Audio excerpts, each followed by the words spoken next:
Perayaan Natal PAUD Terpadu Irene berlangsung meriah.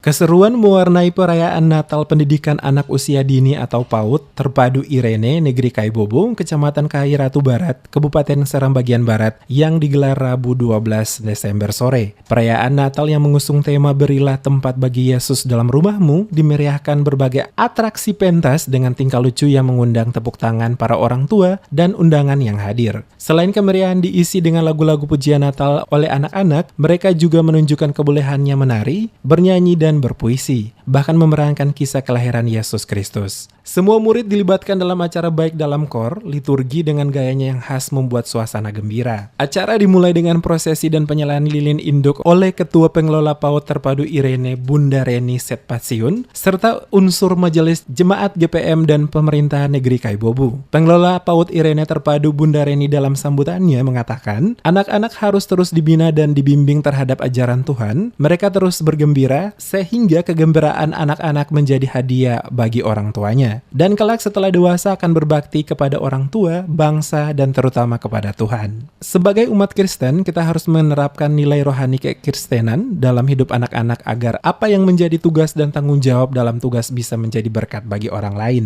Menurut Reni, tema Natal Berilah Tempat Bagi Yesus Dalam Rumahmu sangat relevan dengan tugas-tugas mendidik anak di usia dini, terutama memperkenalkan Yesus dalam hidup anak-anak sejak kecil. Terus bertakhta di dalam kehidupan. Dan hari ini kita melakukan Natal Kristus. Saya tidak bicara panjang lebar, hanya saya mau katakan Natal itu sebuah sukacita. Amin.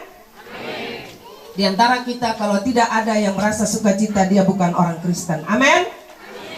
Harus ada sukacita. Karena itu sukacita itu harus mewarnai seluruh anak-anak PAUD Irene. Dia berharap Natal ini bukan hanya seremonial atau sebuah kebiasaan setiap tahunnya, tetapi menjadi momen untuk merefleksi diri selama setahun dan kemudian menjadikannya sebagai dasar resolusi ke depan. Kemeriahan Natal ditutup dengan pembagian bingkisan Natal oleh Ketua Pengelola PAUD Irene kepada para janda, duda, serta guru pengajar PAUD Irene. Suasana semakin gaduh di penghujung acara saat pembagian kado Natal oleh Santa Claus. Kehadiran Santa Claus bersama pit hitam dan badut membuat anak-anak tegang dan menangis. Kendati pun dalam gendongan orang tua, sebagian anak-anak ada saja yang takut terutama pada pit hitam.